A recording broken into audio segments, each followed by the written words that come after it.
welcome to DryerDays Art Studio. I'm Catherine. Thank you so much for being here today. In this video, I'm going to work on this white and gold resin geode that is actually a challenge between Naptime Creations and myself. We contacted each other and decided we wanted to work on something white and gold, preferably a geode. I believe she is doing hers more on a mini, and I wanted to do mine on any regular shape that I had never used before to do a geode on.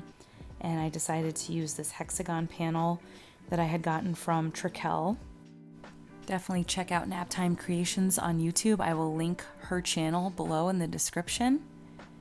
She does some really awesome stuff over there. I know you guys will love it. And let's get into the video. Here's the board. It's beautiful. It's gesso primed, so it's ready to go. It is on a birch panel, which is really nice. I think the birch looks really professional. You'll see it here, the edge. Really nice. I'm going to start off my project by putting green frog tape around the edges. And I'm going to get it right up flush. You can almost see the white gesso line there, where I'm coming just a little bit down the way. So you can still see a tiny, tiny bit of that gesso prime top. I wanted to point out here too with these Trikel boards, they do put in a keyhole for hanging, and then that little slot there at the bottom, they actually provide a little wooden piece that you can slide in so that this piece can be propped up on a mantle or a piece of furniture. It's really nice. And then I'm just folding down my tape on the back here, and I'm going to use a popsicle stick to really, really, really smooth that tape down because I don't want any resin getting between the board and the tape.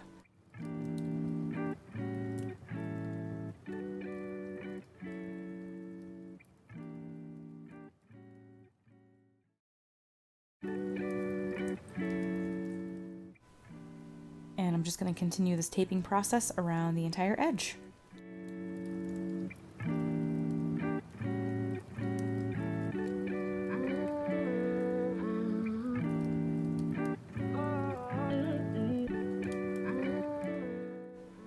After I tape, now I can begin to do any other prep work that I need to do. I like to trace out areas of where I think I want my stones to go or certain colors. So right now I'm just sort of penciling in a shape of where I want my crystal quartz points and chips and all my texture to go.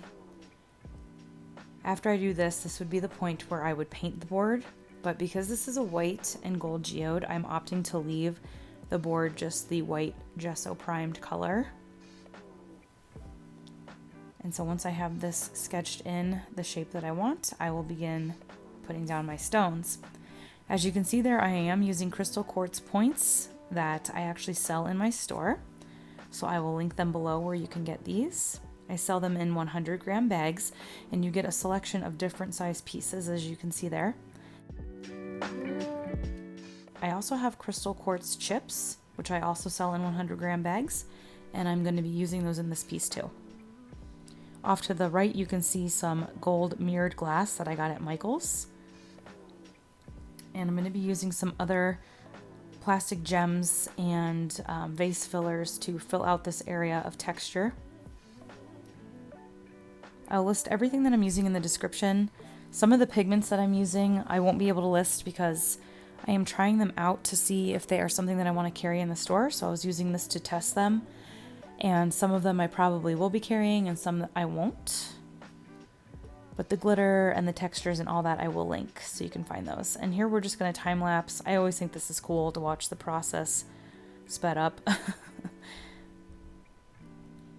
I start with the biggest points in the middle and then I work my way out, getting smaller and smaller so that it tapers out nicely to the board.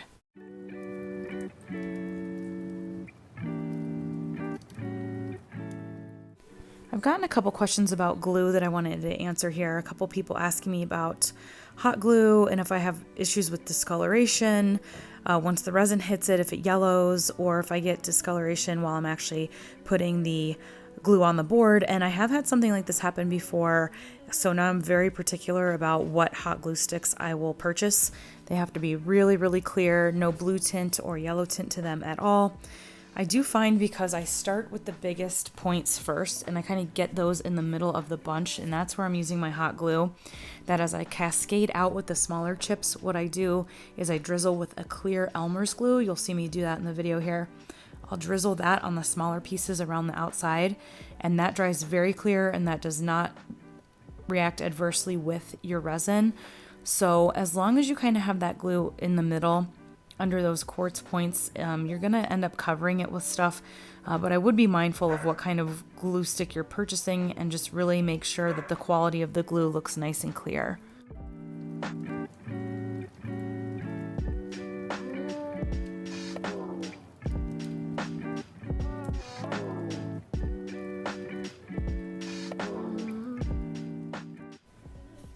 Okay, so now all of those beautiful textured pieces have had time to dry. I've waited about 2 days, so all of the clear Elmer's glue is really nice and dry. I'm just showing you here the different colors I'm going to use. We're going to start with some clear, and I am using Total Boats Art Resin. I'll link that below with the discount code for you. If you've never tried them out before, you can use my code. And I just like to drizzle it over that texture just to make sure, in case any of the pieces didn't get glued down, that we're getting a nice little drizzle of clear over. And this is sort of a pearl white that I'm using. I think I'm going to carry this in the store. It was really pretty in this piece, so this one I am debating on carrying. And as you saw, I just kind of drizzled it in areas. I mean, I wanted this to be white and gold. I wanted it to be primarily white with sort of ribbons of gold through it. So I wasn't real worried about getting messy with this. I just didn't want any of those pigmented resins getting in the texture. That was the one thing I was trying to avoid. And then this is a gold here. It's a really pretty dark gold, almost an antique gold, and just ribboning that down.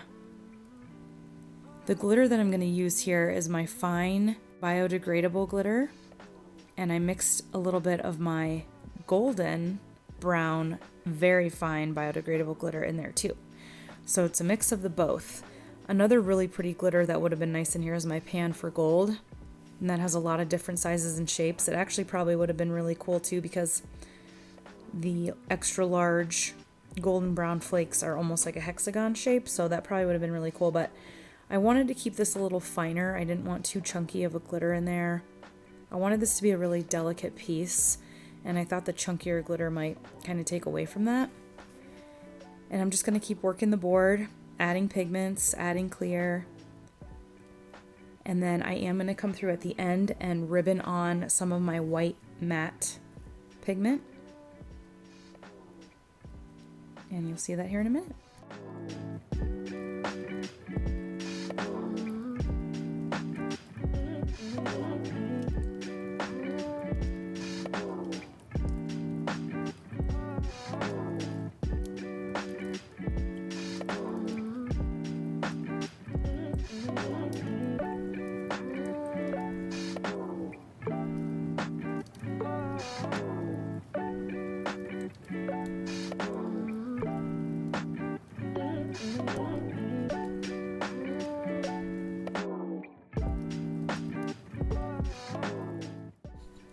I've let the piece cure for about 16 hours, and now I'm going to use a gold gilding or a gold leaf paint to outline my textured area and to add a few lines in here. So I'm just taking a brush, a fine tip brush, and coming around the outer rim of all of that texture that I laid down before, and we're going to give it this beautiful gold line to really make it stand out and add a little bit of separation. I want to mention that this product, I get it on Amazon a lot. This is my second time purchasing, and this is the brass color. Even though it's called brass, it has a really pretty golden metallic I would call it a true gold, but its name is brass.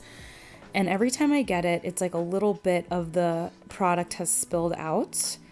Not the gold metallic, but it's like this reddish liquid that I'm sure is part of the product. Every time I open these and use them, every single time I mix them up with a stick. So I definitely recommend you do that.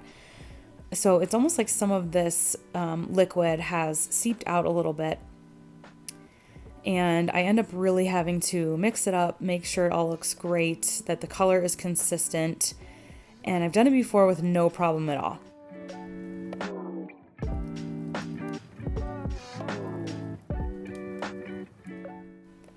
But for some reason, after I laid this flood coat on here, which I'm doing a flood coat right now on this, as you can see, covering everything. And after I let this cure around that textured edge, it gave this like pink hue, like the product that had leaked out, that pinkish reddish hue of that product had like risen to the surface or something of the metallic and really become pronounced once I did this flood coat. So after looking at that, I decided to use another gold, a metallic marker this time that I got from Michael's, and you'll see me doing that here in a second. But I just wanted to mention that I may still do another flood coat, but it looks kind of cool with the extra golden added on top of it, almost like another layer. I want to know what you guys think, if I should do another coat. You'll see me do the gold metallic here. Let me know what you think in the comments.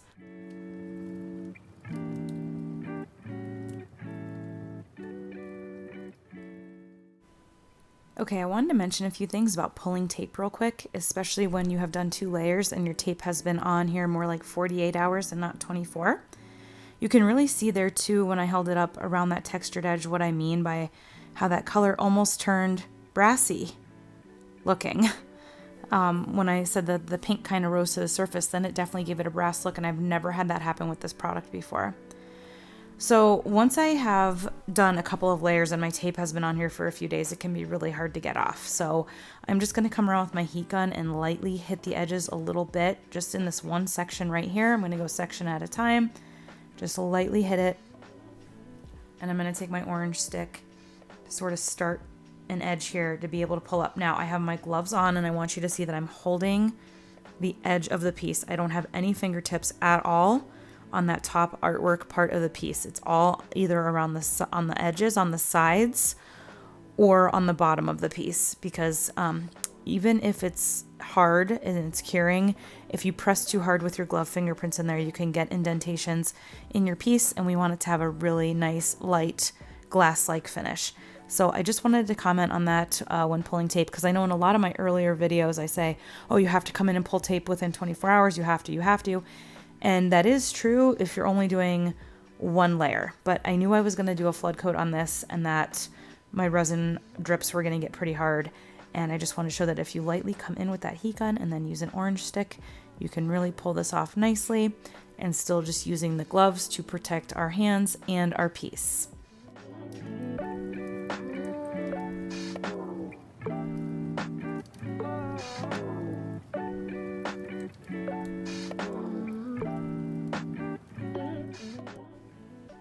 And then here is that gold marker that I'm just going to touch on the edges here. Again, this was after my flood coat, and I have not done another flood coat because I did remove my tape, and I didn't want to ruin the edges or anything trying to do another clear top coat. So I can always put on more tape and do another clear flood coat, but I want to see what you guys think. So take a look at the video at the end of the finished piece and the pictures, and let me know what you think.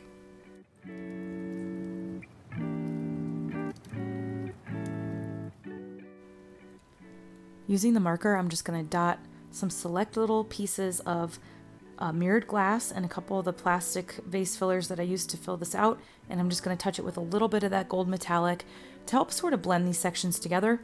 I feel sometimes with the clear stone area or the white stone area, it can be kind of a stark contrast between that and the rest of the piece. So I just touch a couple little spots there with my metallic to really help blend the sections together. The video is about to come to an end here in a few minutes, and I just want to leave with a couple comments about this piece. I really like how it turned out. I prefer my style to be a little bit more clean, elegant, a little bit more minimalist. I really like the geodes that I see people make where there's a lot of color and there's a lot going on. For me, that's just not personally my style of how I create my geodes or my abstract resin art. I really hope you guys like how this piece turned out. Please let me know what you think in the comments. I'm going to keep working around the edges here. I love the prep work, and I love this part too, because I find it so relaxing and almost meditative to just come in and do this final part. I do like to do this with my gloves on in case I do another flood coat. That way I'm not getting any oils or anything on my board. And so I'm going to conclude here, and we'll show you a couple parting shots of the finished piece.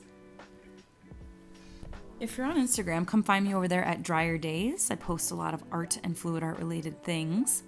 Keep an eye out in my store for some of these different pigments and stuff that I'm hoping to be carrying soon. I want to bring some new stuff to you guys. And this is out in the dusk hours out here in Colorado, up in the mountains, showing you some of that sparkle and the different contrasts here. You can really see those gold metallic lines standing out and some of those white lines too. Thank you again so much for watching, everybody. It means so much to me. Please like, comment, and subscribe. It really helps me out. Go follow Tish over at Naptime Creations. She's really awesome, and I think you'll like her videos. And until next time, everybody, keep on pouring.